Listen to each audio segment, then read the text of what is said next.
My name is Joanna Briggs. I'm 42 years old, a former U.S. Army colonel, and the sitting governor of Idaho.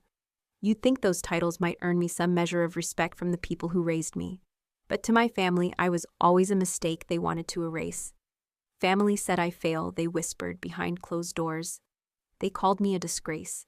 They erased me from our Christmas photo. They told people I was overseas because I'd been dishonorably discharged. Then when my mother died, they tried to ruin me for good.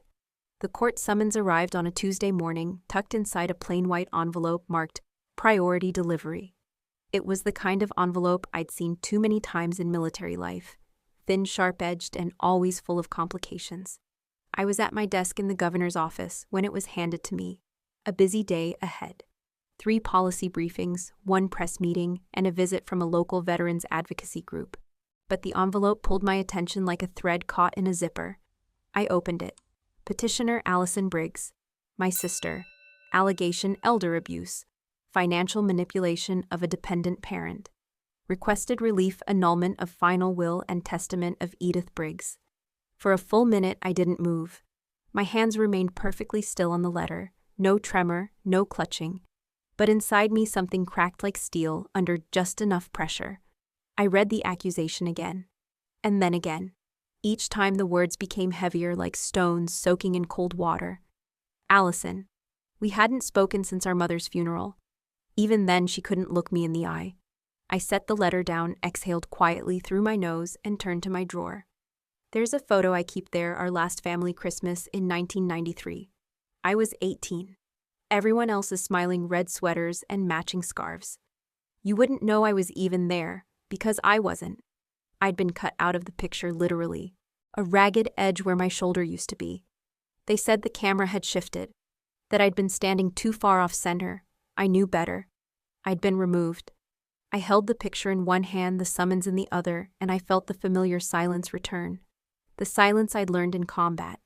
The silence I used when no one in the war room could agree, and I had to be the one to decide. The silence that said, I am not afraid, but I am preparing. My chief of staff knocked once, gently, then stepped in. Governor Briggs, you have 5 minutes before the press. I turned to him, nodded, and said nothing. Because I knew this wasn't going to be a press day. This was the beginning of a war I hadn't asked for, but one I wouldn't lose. They tried to bury me with their shame. Now they were about to find out shame doesn't grow on me. Truth does. Family said I fail, called me a disgrace, erased me from their lives until a judge exposed the truth in front of everyone. They tried to ruin me. Justice answered instead. I was 22 the last time I sat at my family's dining table. It was early May. The air smelled of roasted chicken and rain-soaked grass. I had just finished packing the last of my duffel bags when Mom called us down for dinner. Allison was already at the table.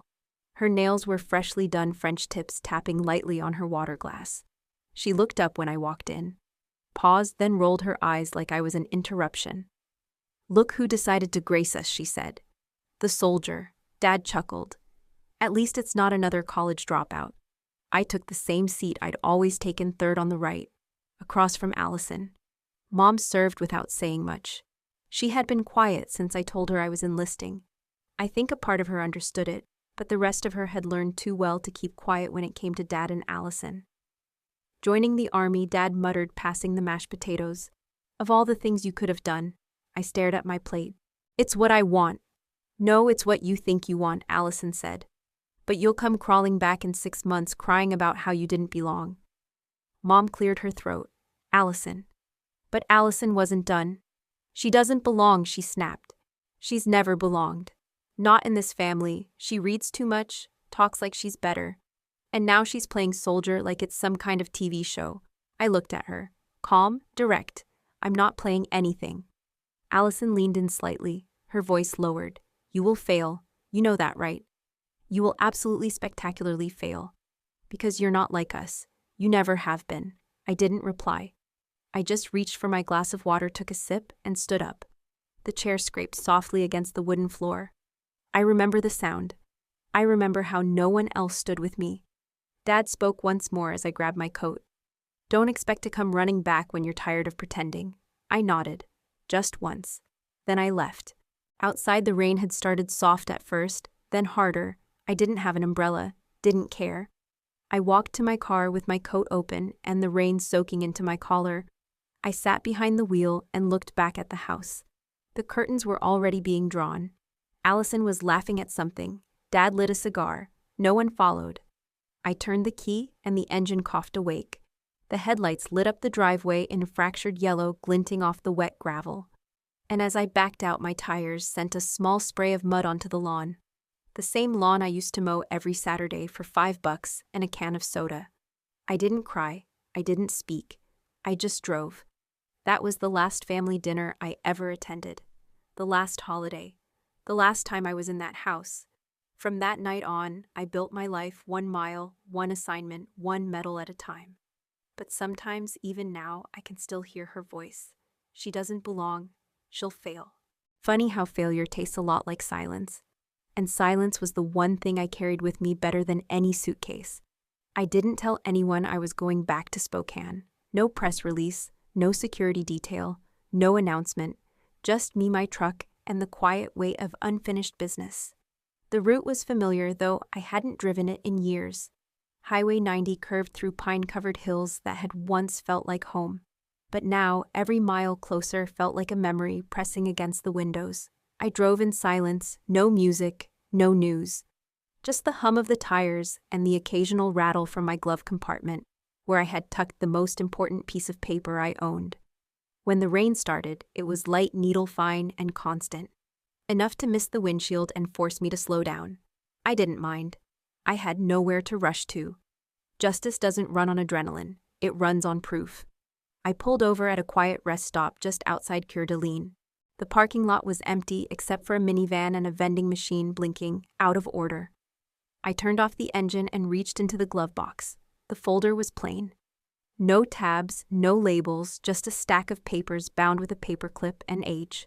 On top was a letter in my mother's handwriting. Blue ink, neat cursive, dated 6 weeks before she died. Joanna, if you're reading this, I'm gone. I want you to know I always saw you. I didn't always know how to say it, but I saw you. I trusted you. And that's why I'm leaving this to you, not to cause a fight, but to do something good, something permanent, underneath the diurnal power of attorney, the transfer of the house, and finally her will. It wasn't typed. It wasn't notarized, but it was signed. I, Edith May Briggs, in full possession of mental capacity, do declare that I wish for my estate, my home, my savings, and all residual property to be designated for the Joanna Briggs Foundation for Female Veterans, as directed and established by my daughter Joanna within 12 months of my passing. It was dated. It was signed in 2 places, and it was real. She didn't leave me a home, she left me a mission. I closed the folder, slowly pressing my palm against the cover. Not out of sentiment, out of steadiness. This wasn't about grief. It was about truth. A truth my sister refused to accept, and one I would now have to defend, not in a battlefield but in a courtroom. I started the engine again, pulled back onto the road. My headlights cut through the mist like a searchlight, and I kept one hand on the wheel, one on the file resting on the passenger seat. Spokane was 3 hours away. My childhood home, the courthouse, the ghosts I left behind. They all waited at the end of that road. But this time I wasn't arriving as the forgotten daughter. I was returning as Governor Joanna Briggs. And I brought receipts. Mrs. Hadley hadn't changed. She still wore her hair in a tight silver bun, still sipped Earl Grey like it was a religious rite, and still had that way of looking over her glasses that made you feel like a teenager again, especially when she was delivering bad news. Her office was small, lined with paperbacks and manila folders, and smelled faintly of lemon polish and ink. She motioned for me to sit before I even said hello. Joanna, she began. I'm glad you came in, but we may have a problem. I already knew. Still, I stayed quiet. Let her lay it out. She opened a drawer, pulled out a copy of a document, and slid it across the desk toward me. I didn't reach for it. It's a will, she said. Dated 3 months before your mother passed. Typed, notarized, witnessed. Filed by Allison and submitted to the probate court 2 days ago. I finally looked. It was clean, cold, efficient. And it named Allison as executor and sole beneficiary. She left the house, the savings, and the lake property to Allison. Nothing about the foundation, Hadley added. Nothing about you. I let the words settle. They didn't sting. Not anymore. not the way they used to. What are the chances it holds up, I asked. Hadley leaned back. It's properly executed, notarized, certified. Unless it can be proven your mother was coerced or not of sound mind, this version overrides the handwritten one. I nodded slowly. Did your mother ever mention going to a notary? No. Did she ever mention revising the will? No. And yet here we are. She watched me closely. There's something else, she said. I checked your mother's files. You said she kept copies of everything: bank records, prescriptions, insurance papers. Color-coded, I murmured. She filed them by month. Exactly. But there's no copy of this will, not even a draft. I looked down at my hands resting on my lap. My nails were bare. A hangnail had bled earlier that morning, and I hadn't noticed until it dried. So who took her there, I asked. Who arranged the notary? Who typed the document? Why wasn't it in her files? We sat in silence. The kind of silence that thickens the air. Then Hadley added, I know your mother. She didn't do anything without making a copy. And just like that, something shifted. Not just suspicion, not just doubt, something deeper. A thread unraveling at the corner of a very neat lie. Allison's voice echoed uninvited in my head. She's not like us. She doesn't belong. I stood. I'll need copies of everything. Certified. Hadley nodded. You'll fight this. I won't let them erase her wishes. I started toward the door, then paused. Mrs. Hadley. Yes. Do you think it's possible? I hesitated. That my mother was never supposed to know I was left out of the family version? Hadley didn't answer right away. Instead, she said softly, Joanna, you've always been the outsider. There it was again, that same phrase, that same scar, dressed as a sentence. I left the office without replying, but the question stayed with me long after I turned the key in the ignition. If I was always an outsider, why did Mom choose me to carry her legacy? And more importantly, who decided to rewrite that choice? There was only one time my mother came to see me on base. I was 29. It was an off-cycle assignment, quiet between deployments. I'd been stationed in Arizona, halfway between nothing and nowhere, when she called out of the blue. I want to visit, she said. Not can I, not do you want me to, just I want to visit. She arrived on a Thursday afternoon wearing her old pea coat and a knitted scarf I hadn't seen since high school.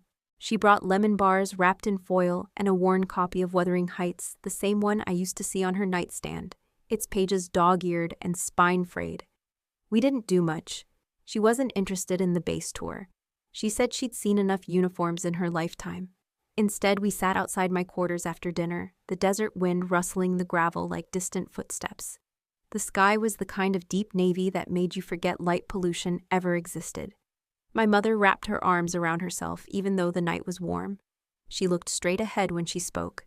You scare me sometimes, she said. I didn't answer right away. Because of what I do? No, she said. Because I don't understand you. There was no judgment in her voice, just honesty. The kind that feels heavier than anger. You've always walked into fire like it was a hallway, she said. Even when you were a little girl. You didn't cry when your arm broke. You didn't flinch at your father's funeral. You never asked for help. I watched the wind lift dust from the path. I waited until it settled again before I replied. You don't have to understand me, I said. You just have to trust me. She turned to look at me then, her face caught in the half-light from my porch lamp. Her eyes were softer than I remembered. Or maybe I was just seeing her without the filter of resentment for once. I do trust you, she whispered. She reached out and touched my wrist just for a second. It was the first time she'd touched me like that since I left home. We didn't say much more that night. We just sat, the way people do when words would only cheapen something sacred. She left the next morning before sunrise. Didn't wake me, just slipped a note under my door. You're mine, that's enough. I kept that note. It's folded in my deployment journal between an old photo of my unit and the dog tag of a friend I lost in Kandahar. When people say my mother never chose me, I think of that note. And when people try to erase me from her legacy, I remember her hands in the desert air shaking just a little as she told me the truth she'd been afraid to admit. She didn't always understand me, but she chose me anyway. Courtrooms are colder than they need to be. Not just in temperature, but in spirit. Even the wood feels indifferent. Even the air feels rehearsed. It had been 7 years since I last saw Allison in person. She didn't look at me when I walked in, just adjusted the pearl earring that matched the soft pastel of her blazer. She sat with her lawyer on her right and a pocket pack of tissues clutched in her left hand, ready for the performance. And it was a performance. Your Honor, her attorney began. My client wishes to express how painful this process has been. Miss Briggs, he gestured toward me without even glancing, appeared only after their mother passed despite years of estrangement, and pressured an ailing woman into revising her will. That alone should raise questions about motive. I stayed silent. They'd said I wasn't good at defending myself. They weren't wrong. I'd never been loud, never quick on my feet. I'd won battles with precision, not performance. But even in war, you learn that silence can be its own kind of weapon, especially when you're listening for cracks. Allison wiped a tear. Her voice cracked on cue. My mother loved us both, she said. But Joanna, she was distant. She never came home. We never even knew where she was. Then suddenly she appears, tells Mom she wants to honor her legacy. And days later, there's a new will. The judge nodded, expression unreadable. I took a pen from my bag and began writing in the notebook I'd brought with me. Not rebuttals, not arguments, just details. Allison had said we never knew where she was. But 6 years ago, she'd forwarded a birthday card to my base in Germany. I wrote that down. She said I'd suddenly appeared. But I had 2 emails from my mother, months before her passing, referencing Zoom calls, recipes, and her renewed interest in the Veterans Project. I wrote that down too. I didn't object when Allison pulled out the framed photo from Christmas 1993, the one where I was cropped out. She held it like proof that I didn't belong. Even back then, she said, voice trembling, she was different, cold, withdrawn. Mom tried. We all tried. I could feel eyes on me. I didn't flinch. They weren't lies, not entirely. They were edited truths, carefully chosen angles. A story told from one lens. A lens designed to erase me gently, with just enough grace to be believable. But even a performance this polished leaves fingerprints. Allison said our mother was too weak to manage her affairs in the final weeks. But I had text messages, time-dated, where Mom complained about her lawn guy overcharging her, and asked if I could recommend someone new. She said she never saw the new will coming. But the last message from our mother's private email account had been sent to both of us. Subject line, final wishes. Timestamp 1 week before her fall. I'd printed that email. Filed it. Did I present it today? No. This wasn't the time for truth bombs. It was the time for listening, for studying the script, for letting the audience grow a little suspicious. I wasn't the main character in their version of events. I was the shadow, the convenient antagonist, the prodigal daughter who came home to claim what she didn't earn. But even shadows, when studied long enough, reveal the shape of the light they're cast from. When the session adjourned, Allison finally looked at me. Her face was soft, sad, sisterly. She mouthed the word, "Why?" as if I were the one rewriting the story. I didn't respond. I gathered my things, slipped the pen back into its slot, closed the notebook carefully, precisely, and walked out, heels echoing down the corridor, already cataloging every contradiction. They thought I didn't know how to fight back. They were right. I didn't fight with fire. I fought with facts, with time, with silence that waited for the perfect moment to speak. There are things you remember not because they were loud, but because they were quiet and necessary. It was during one of our last phone calls. My mother's voice had grown thinner by then. Not weak exactly, just worn, like a flag left too long in the sun. She hated to be pitied, so we never spoke directly about what was coming. Instead, we talked in codes, jokes, recipes, arguments over whether Arizona or Idaho had worse winters. But that day her tone shifted. "Joe," she said, "when I die, don't let them bury you in silence." I stopped stirring my coffee. She said it again, slower this time. "When I die, don't let them bury you in silence. You're stronger than they ever believed." I didn't know how to respond, so I wrote it down. I keep that sentence folded in the back of my calendar on a ripped piece of receipt paper from a gas station in El Paso. The ink's fading now, but the words still press through like a scar from handwriting. She'd never said anything like that before. Not in my childhood. Not when I joined the army. Not even when I earned my first command post. I'd spent years wondering if she was proud of me or just quietly embarrassed. But that call, that was different. It wasn't a compliment. It was a warning. That same night, I started reviewing the file she'd mailed me weeks earlier. Legal documents, medical reports. And tucked inside a manila envelope, a draft of her will dated signed, written in her hand. There was a faint ink blot just under her name. At the time, I thought it was just age. Or maybe the cheap ballpoint she always used. But now, looking again, really looking, I realize it wasn't a ballpoint. It was her old fountain pen. The black one she used to keep in the ceramic tray by the rotary phone, with her name engraved along the brass rim, M.H. Briggs. I remember that pen from my childhood, how it left ink smudges on her fingers, and stained the napkins she'd forgetfully wipe her hands on during dinner. There was always something beautifully inconvenient about that pen. It bled a little, dragged on cheap paper. But she used it anyway because it had belonged to her father. And now I could see it. In the curve of the M, in the heavy tail of the J, in the imperfect pause before she signed the second page. This will wasn't just a document, it was an artifact. I laid both versions side by side, hers and the one Allison's team submitted. The signature was almost the same. Almost. But there was no ink blot on theirs, no drag, no hesitation, and more importantly, no fountain pen strokes. I picked up my phone and scrolled through my voicemail archives. 3 months before Mom passed, she left a message. She'd just had an argument with Allison, something about control and what she owed the family. She ended the message with one line. "Whatever happens, Joanna, just remember your name is still on the truth." At the time, I didn't understand. Now I do. She wasn't warning me about the estate. She was telling me how to fight. Not with rage, not with revenge, but with the small human details, the ones so intimate they couldn't be faked. The blot of ink, the wrong kind of paper, the trembling loop on the second G. Those weren't just inconsistencies. They were her fingerprints.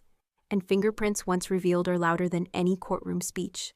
I've been called many things. Ma'am, governor, lieutenant colonel, even Ma Briggs once, by a terrified recruit who forgot my last name under pressure. But in that courtroom, the label the opposing counsel hurled at me was meant to hurt. Manipulator. She stood confidently before the judge, her blazer perfect, her voice rehearsed. "Your Honor," she began. "Let's not forget who we're dealing with. The respondent isn't just a grieving daughter. She's the governor of Idaho. She has power, reach, and a very clear motive to alter the narrative around her mother's estate." She didn't look at me when she said it. She looked at the jury, the press bench, the gallery. She wanted it to land, to plant doubt. She controls departments, appoints judges, has direct access to federal and state agencies. And she's been absent from this family for years until now when money and legacy are on the table. She paused for effect. All I ask is that we not mistake silence for innocence, or rank for virtue. She finally looked at me. I didn't move, didn't blink, didn't speak. The judge adjusted his glasses, clearly bored with the theatrics. He flipped through a file, slowly, then almost as if making conversation, he looked up. "Miss Briggs," he said evenly, "you once commanded the 82nd Airborne Division, didn't you?" There was a flicker of reaction across the room. One of the jurors shifted. The bailiff's eyes lifted. I nodded once. The judge nodded back, then closed the folder and turned to opposing counsel. "No further questions on character," he said. Just that. No drama, no debate. But I could feel it. The air shifted. The power dynamic had changed, and not because of any speech I gave. It's funny. People think leadership is about shouting, asserting, taking space. But the most powerful moments are often the quietest. I didn't need to tell them what I'd done. They could read it. In the lines of my record. In the way I carried myself. You don't lead an airborne division at war and walk away needing validation. You walk away with quiet scars and louder principles.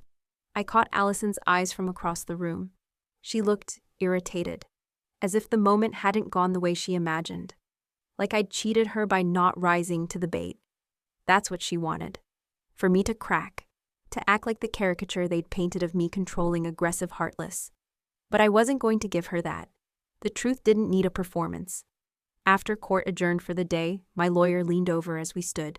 "That was surgical," she whispered. I didn't answer, I just gathered my things. On the bench behind me, someone muttered something I couldn't quite hear, something about decorated service. But I didn't turn.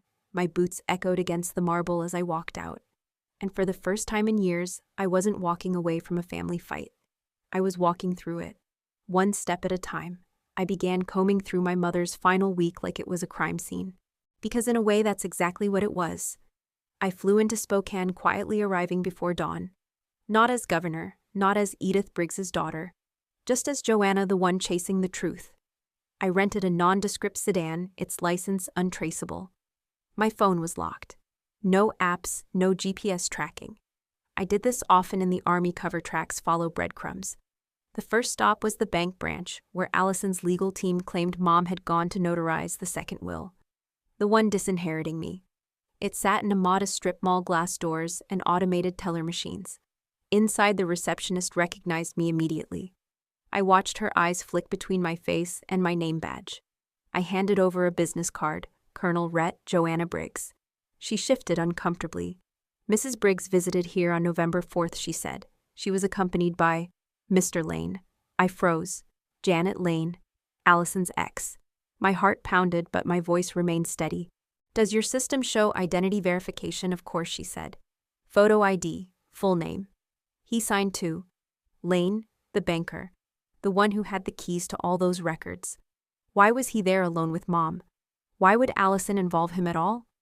I thanked her and went to the hospital next. University Medical Center, where Mom had been admitted briefly for what they said was a routine checkup. I told the security desk I needed footage from the day of the notarization. The video feed showed Dad visiting in the morning, his face drawn, eyes red. My mother walked toward the elevators. No Allison, no Lane, just Mom walking calmly. Later, Lane enters the frame alone. He guides her to a hospital vehicle, a black SUV. That same SUV shows up at the bank 5 hours later. The timeline didn't make sense.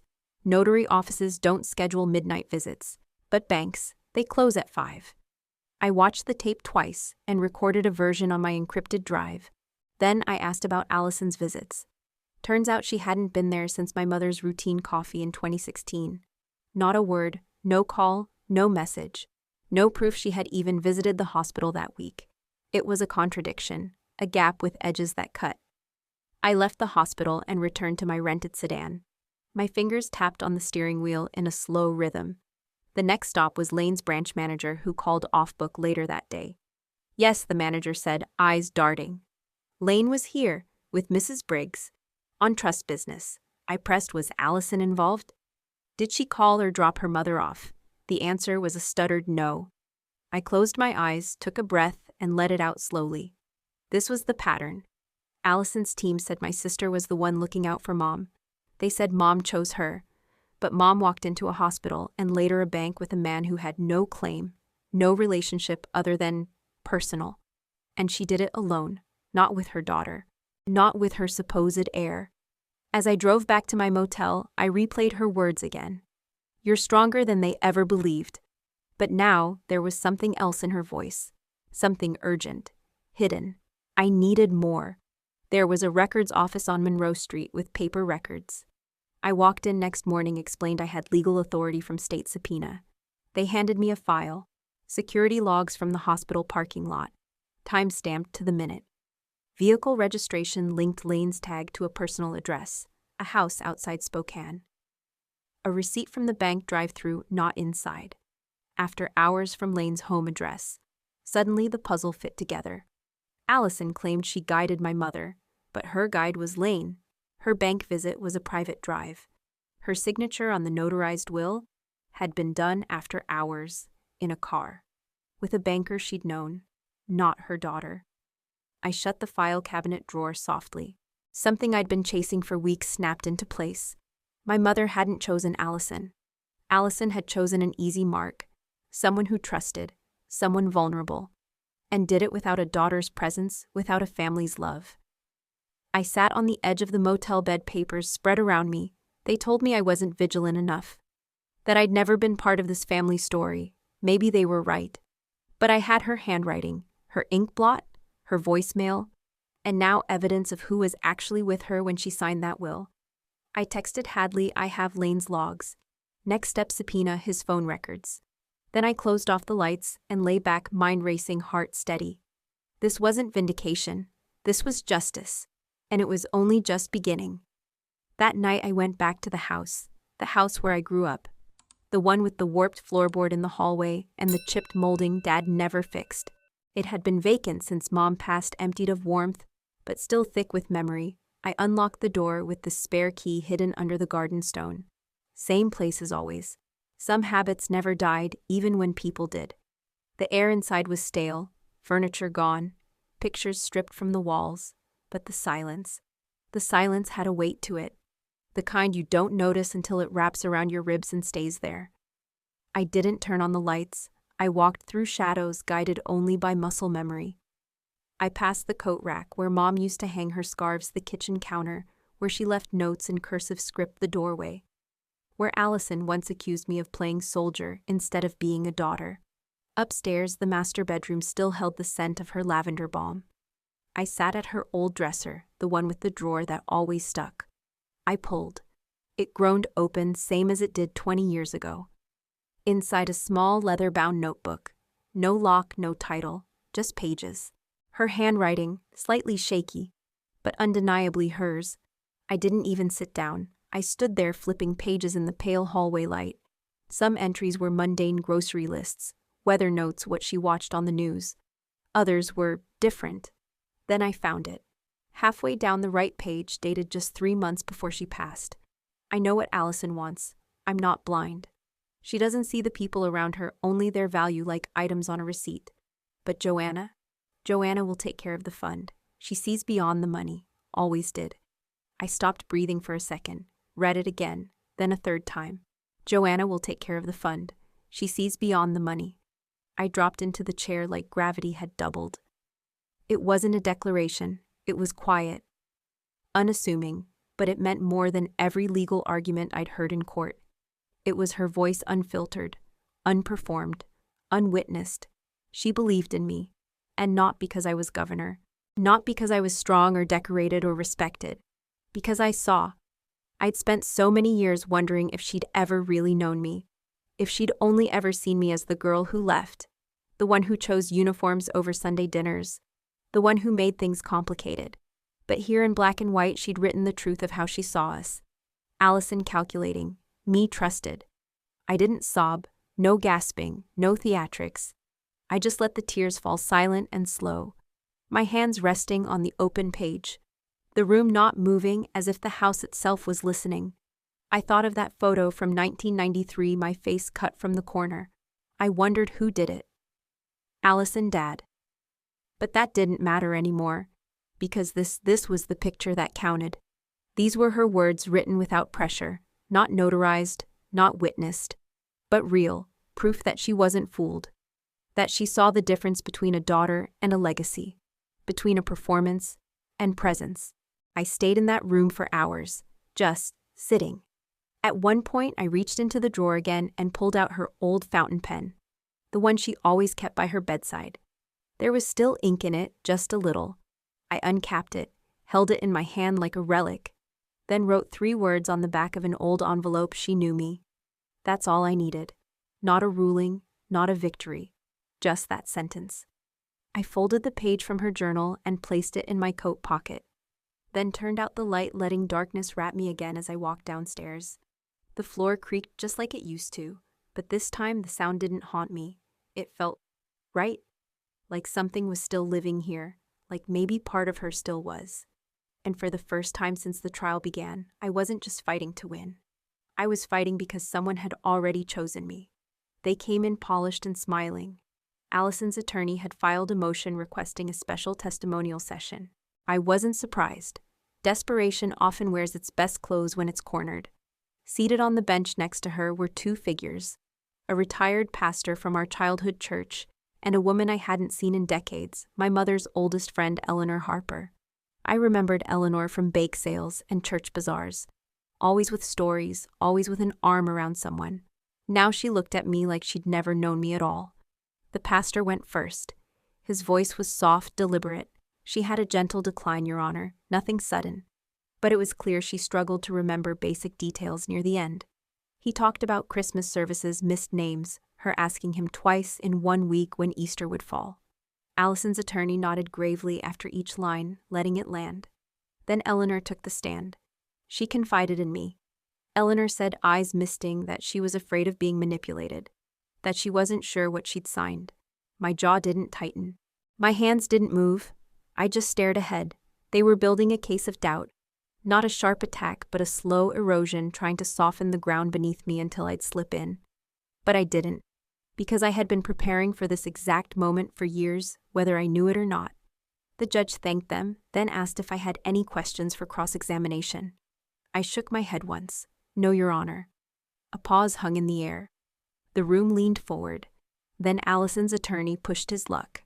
Your Honor, in light of today's testimony, we ask the court to consider the possibility that the version of the will presented by Miss Briggs may have been signed under diminished capacity. Another pause. The judge looked at me again.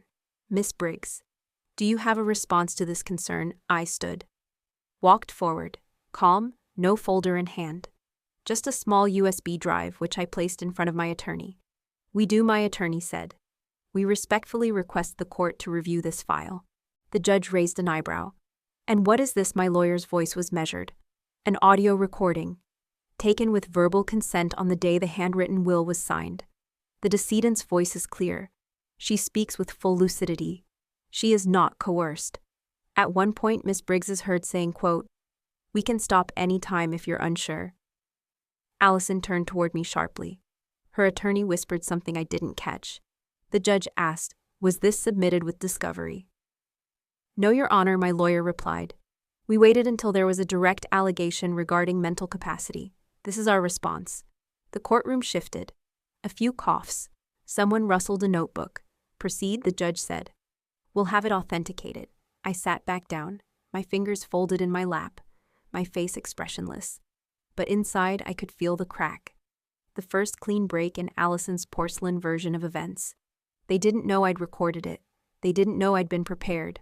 It had been a quiet afternoon, just me, Mom, and her favorite nurse, Carla.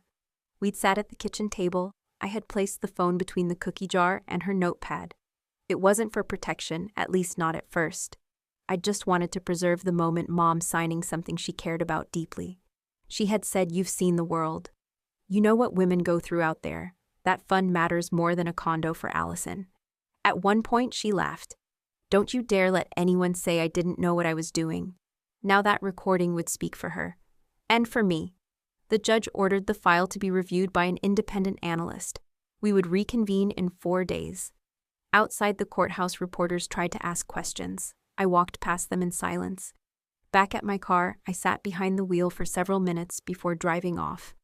Not because I was shaken, but because I could still hear her voice in my head. Clear, decisive, unafraid. They had paraded witnesses in front of me, painting her as confused, malleable, weak. But I had her words, her tone, her certainty. For the first time since the trial began, the weight shifted. Not completely, but enough for air to return to my lungs. I drove off without music, just the hum of the tires, and the steady rhythm of truth finally rising from the silence. There are silences that scream. That day in court, the room had never been quieter. Not during opening statements, not during Eleanor's trembling testimony, not even when I handed over the recording. But this was different, because now my mother's voice was returning, not through memory, not through speculation, but through undeniable, unfiltered sound. The technician placed the small speaker on the judge's bench. He adjusted the volume and cleared his throat. "This file has been verified as unaltered. The audio integrity is confirmed. No signs of tampering or insertion. The voice prints match archival samples of Edith Briggs." The judge gave a single nod. "Proceed." Then her voice, worn, gentle, still sharp. "I, Edith Briggs, being of sound mind and under no duress, leave the remainder of my estate to my daughter Joanna Briggs for the establishment of a charitable veterans trust. This fund shall serve women who've served their country and return to find silence where there should have been welcome." She paused. We all heard her breathe. A steady inhale, a slight sigh on the exhale. And then I spoke, my voice younger, but steady. "You sure, Mom? We can stop. We don't have to do this today if it feels like too much. Another pause. Then her voice again firmer this time. No, this matters. This is mine to give. The audio ended with the soft scratch of a pen. A final stroke, a signature, and then silence, the kind that feels heavier than sound. No one moved, not Allison, not her lawyer, not the judge, not even me. The judge looked up slowly. His eyes scanned the courtroom.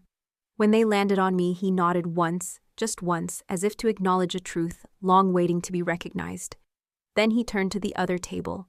"Counsel," he said, voice low, "do you have any evidence, any psychiatric evaluations, any medical documentation, any sworn testimony from a qualified source that contradicts what we just heard?" Allison's attorney stood, adjusted his collar. "We only had character testimony, Your Honor.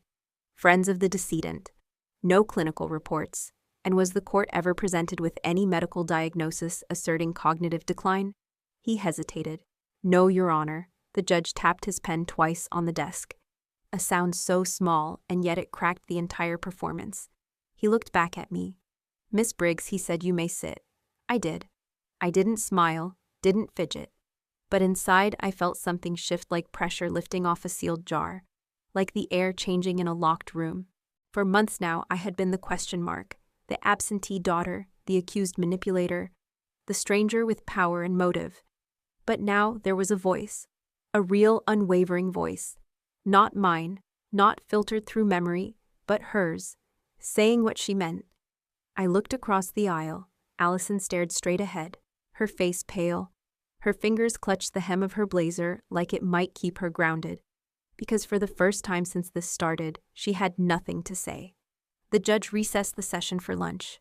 People slowly filed out, but I stayed seated a few moments longer, not because I needed to, but because I wanted to remember what it felt like the exact moment truth landed.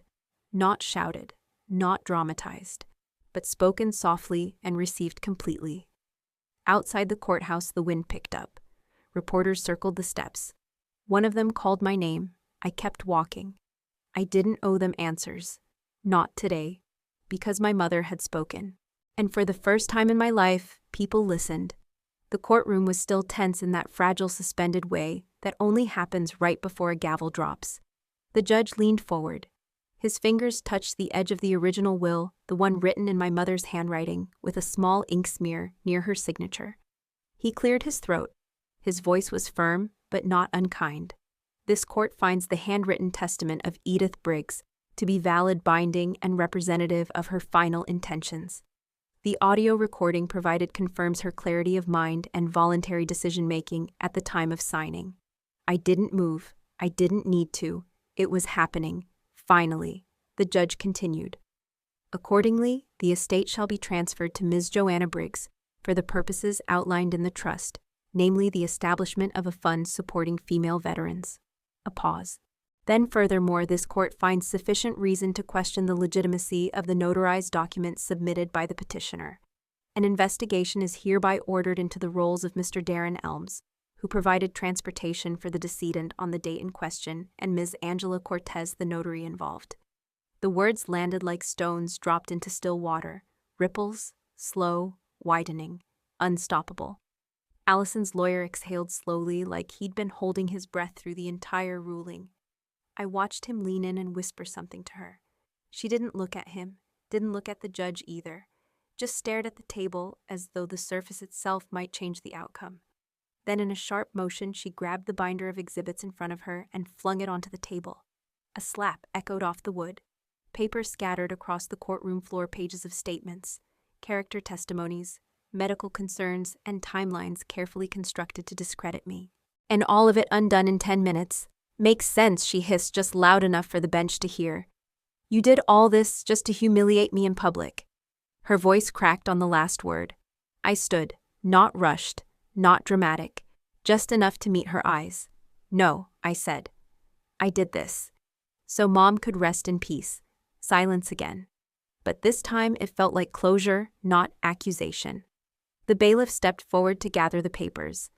Allison slumped into her chair, her hands shaking. Whether from rage or something else I didn't care to know, because it wasn't about her anymore.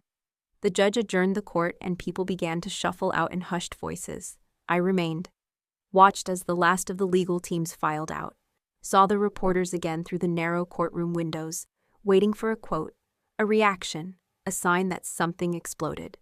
But no explosions came, only clarity. As I packed my bag, I felt something shift, like my mother had finally exhaled. Like the house she once loved could now stand without shadows. When I reached the courthouse doors, a journalist called after me. "Governor Briggs, is there anything you'd like to say to your family today?" I paused. Turned my head just slightly. "My mother already said everything that mattered," I replied. "The rest isn't mine to fix." And then I walked away past the questions, the flashbulbs, the noise. Because silence when earned is more powerful than any speech. And peace when protected speaks louder than revenge. I arrived at the office just before sunrise. The building was quiet, still wrapped in that early morning hush, before staff filled the hallways and phones started ringing. I liked it that way. It reminded me of base when you're the first one up and the day hasn't yet declared what it's going to be. My assistant Ellie had already left a stack of briefings on my desk, but I didn't reach for them. Not yet. Instead, I opened the top drawer and took out the photo frame I'd brought back from Spokane. It wasn't a portrait of my whole family, not the kind politicians frame to look more relatable. No kids with awkward smiles or golden retrievers posed in the corner. It was a picture of my mother, just her, sitting at her old writing desk, the brass lamp casting a soft glow over her face. She was halfway through a sentence, pen in hand, eyes focused. You could almost hear the scratch of the nib on the paper. She hadn't known I'd taken it. I snapped it from the hallway sometime after midnight, during one of my brief visits home in uniform. She looked peaceful, steady. I hung the frame near the window, deliberately replacing the old campaign photo that used to hang there, the one with the flag backdrop and slogan I no longer believed in. This one felt truer. On the wall calendar behind my chair, someone had already circled the upcoming Monday. Next to it in thick black marker, Ellie had written, "Launch Edith Briggs Foundation for Women Veterans." I smiled softly at the handwriting. She'd taken the liberty before the verdict even came in. I didn't erase it. The door creaked open. Ellie peeked in, holding a steaming mug of coffee. "You're early," she said, stepping inside. "So are you," she shrugged. "Habit." She handed me the coffee and followed my gaze to the new photo on the wall. "Is that your mother?" "Yes. She looks strong." She was. Ellie hesitated before speaking again. "Are you okay?" I turned to face her, one hand still resting on the windowsill. I didn't answer immediately. Not because I didn't know, but because the answer had layers, and I needed to choose the right one. I let out a soft breath. Then I smiled. Just slightly, better than the last time I came home. Ellie didn't pry. That was one of the things I appreciated most about her. She understood that some wars aren't fought overseas. Some don't come with medals or after-action reports. She nodded once and turned to leave. "Oh, before I forget," she added, pausing at the door. "There's a call from the Veterans Affairs Committee. They want to coordinate for the launch event. I penciled them in for later this week. Thank you." When she left, I sat down behind my desk. The seat still fit the same, but I didn't feel like the same person anymore. Maybe I wasn't. I glanced again at the photo of my mother, then at the legal folder I'd tucked away in my briefcase. Her handwriting, her ink, her words. The court had ruled yes, but that wasn't what gave me peace. It was this, knowing she saw me, not as a title, not as a disappointment, as her daughter. I closed my eyes for a moment, just long enough to breathe it in. Then I opened the first file on my desk and got to work.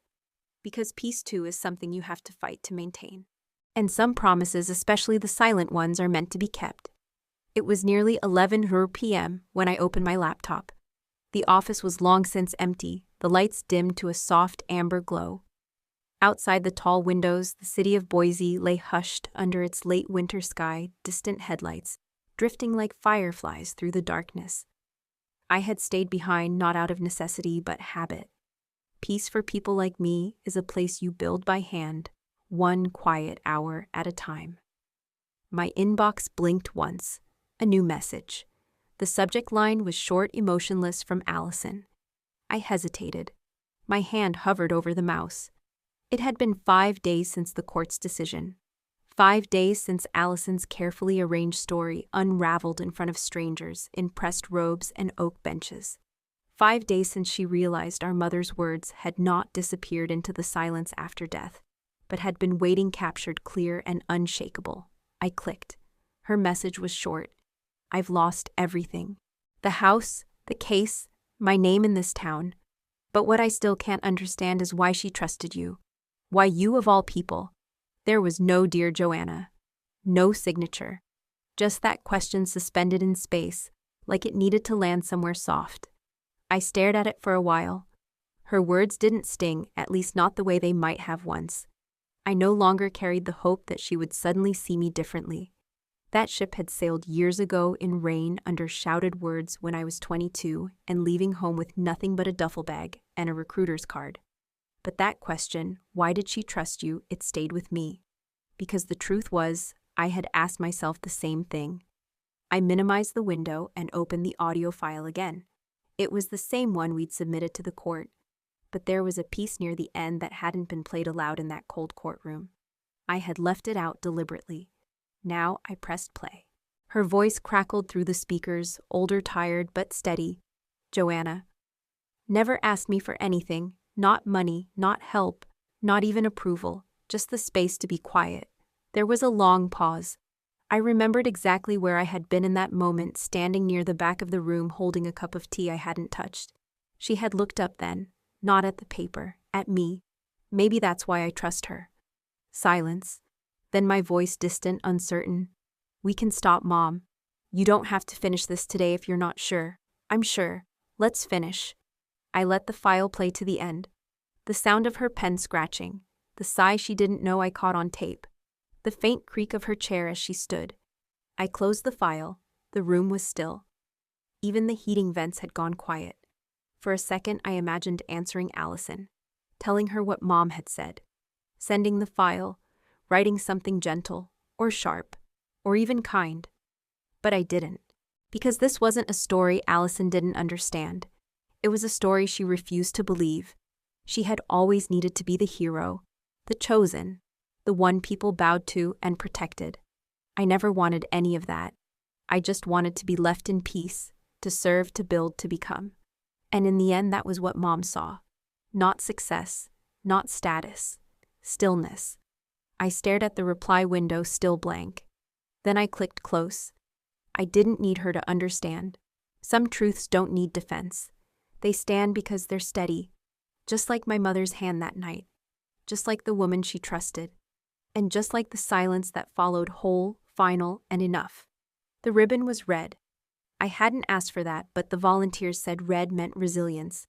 And maybe they were right. I stood at the entrance of a modest brick building just outside Boise, a repurposed VFW hall that now bore a new sign, the Edith Briggs Center for Veterans and Reintegration. Underneath it in smaller letters, for those still fighting when the war ends. The center opened quietly without reporters or camera crews. Just the way I wanted. A few veterans from around the state, a counselor, a coffee pot that never quite turned off, and me showing up to listen, not speak. They trickled in slowly at first. A man in his 60s who'd been sleeping in his truck since his daughter's wedding where he wasn't invited. A woman discharged 3 years ago whose brother told her she'd come back broken and stopped calling. A 25-year-old Marine who kept re-enlisting because he didn't know where else to go. Each of them carried the same question, even if they asked it differently. If my own family doesn't want me, what am I even worth? The words hit me every time, like hearing my own thoughts echoed back. I didn't always know what to say, but I knew how to sit beside them. I knew how to listen. And sometimes that was enough. I hung a framed photo in the hallway, my mother pen in hand, signing the only document that ever made me feel seen. Below it, I added a quote she once whispered when I doubted myself. Let them call it failure. Just make sure you survive it. Every Wednesday, I hosted an open session. We didn't call it therapy. We called it Triage Tuesdays on a Wednesday because someone joked veterans are terrible with calendars. We sat in a circle, some in uniform, some not. Some laughed, some cried. Some just stared. And slowly, story by story, we stitched back pieces of ourselves. The war changes you. but it's what happens when you return that determines whether you heal or vanish. I had vanished once. Now I built a place for those who needed to reappear, not to the world, to themselves. It was a Thursday morning, the kind of day where the air smells like metal and pine and the sky over Boise stretches wide like a clean slate. I was at the front desk sorting through a donation box, mostly blankets and granola bars, when I heard small footsteps behind me. Not hurried, just curious. "Are you the lady who got kicked out of her mom's will?" I turned around and saw a little girl, maybe 7. Thin braids, elbow-patched hoodie. She clutched a notebook like it was armor. Her mother stood behind her in a worn VA jacket. Tired eyes, brave posture. I recognized the look. It was the same one I used to wear when entering unfamiliar spaces. I knelt slightly so we could talk eye to eye. "Yeah," I said softly, "that's me." The girl blinked. "But you look like a boss." I smiled. "Maybe because I am." She nodded like that made perfect sense. Her mom stepped forward, shaking her head slightly. "Sorry, she saw something online. She doesn't always understand boundaries." "No harm done," I said, standing. She asked a good question. I turned back to the girl. "You know, a lot of people tried to erase me. Pretended I didn't belong. Even told me I failed." She tilted her head. "What did you do?" "I wrote new pages," I said. "And now I help other people do the same, so no one feels like they're worth less just because someone else says so." The girl blinked again, her notebook hugged tighter now. "I'm writing a book about strong ladies," she whispered. "Well then," I said, "you've already started writing your own new page." Her mother chuckled, her voice breaking just slightly. "She hasn't stopped drawing women in uniforms since she found out I served." "You two are welcome here anytime," I said, and I meant it. They stayed for the community session that day. The little girl colored while her mother told her story softly, haltingly, but fully. I watched her reclaim pieces of herself with every word. That night, after everyone left, I sat in my office alone. I looked at the picture of my mother again, pen in hand, resolve in her face. They said I failed. But failure doesn't look like this. This is restoration. The marble steps of Capitol Hill always felt too grand, too polished for someone like me. But that morning, I walked them like I had every right to, because I did. The rotunda echoed with the footsteps of old soldiers and young officers. Rows of American flags flanked the podium, and the seal of the Department of Veterans Affairs gleamed under the spotlights. I stood behind the microphone, flanked by lawmakers and generals. The Capitol dome loomed above me, but I didn't feel small. Not today. The speech I delivered wasn't dramatic. No soaring promises, no sound bites. Just truth delivered calmly. I've worn many uniforms in my life, cadet, lieutenant, commander, and now, governor. But none have meant more than the one I wore the day I came home from my first deployment. And no one was there to meet me. A few heads nodded quietly. I've learned something across the decades, across the medals and insults. Silence is not weakness. Sometimes it's strategy. Sometimes it's healing. And sometimes it's the exact shape of courage. Applause came in waves, measured, respectful. After the ceremony ended, I walked down the Capitol steps. The November wind pulled lightly at the edges of my navy blue coat, the same one I wore the day I was sworn in. That's when a voice called out, "Governor Briggs." I turned. A young woman, early 20s, press badge clipped to her scarf, stood beside a camera crew. She looked nervous. I hope it's okay to ask." "Off the record." I raised an eyebrow but nodded. She hesitated, then said, "Your family once said you'd fail, that you were a disgrace, and now you're governor. Do you ever think about proving them wrong?" I paused. The wind whistled between us, soft and sharp. Then I answered slowly but without hesitation. "I didn't survive to win a debate." She blinked. I continued. "I didn't outlast them just to throw it back in their face." She leaned in slightly, listening. "I didn't answer them at all. I just lived. Long enough for the truth to speak louder than they ever did." The camera behind her stayed off, but her eyes shone like it was on. She didn't ask anything else. She just whispered, "Thank you," and let me walk away. As I crossed the plaza toward my car, I thought of my mother. The last words she wrote before her hand gave out weren't part of any official document. They were scribbled in a margin I found months later. "Joanna fights in silence, but she always wins." I'm not sure I ever believed that until recently. But now I think she knew me better than anyone else ever tried to. And that's enough. The office was quiet. It was Saturday. Most of the staff had gone home, and the air had that stillness only an empty building can carry. I stood in the archive room of the Edith Briggs Foundation, surrounded by file cabinets and preservation boxes, lined with cloth gloves and humidity meters. In front of me sat a simple wooden box, unlabeled, undecorated. I had chosen it myself. Inside, I placed two things. First, the photo. Not of my whole family, just of her. My mother, Edith Briggs, sitting at the edge of my bunk years ago, her hand curled around a cup of cheap coffee. She wasn't smiling, but she was looking at me like I mattered. I slipped the photo into an acid-free envelope and set it gently in the box. Then came the letter, the last one she ever wrote me. Just 4 lines written in her slanted cursive on the back of a grocery receipt. Folded carefully once, then twice. I read it again before sealing it. I never understood you, but I saw how you stood. You didn't beg to belong. And I trusted that. She hadn't understood me, but she had trusted me. And in the end, that had made all the difference. I tied the letter with a silk ribbon blue, like the one she used to wear in her hair when she worked the garden, and tucked it beside the photo. Then I closed the box, locked it, and labeled it by hand. For the ones who were once erased, but never again. I returned the box to the shelf. Somewhere between reports and plans and grant requests, it would rest unseen but enduring. As I turned off the lights and stepped into the hallway, I didn't feel triumphant. I felt complete. The voice inside me, the one that had spent a lifetime asking if I was enough, finally fell quiet. And in that silence, I heard her, maybe not in words, but in certainty. You didn't fail, Joanna. You just refused to play their game.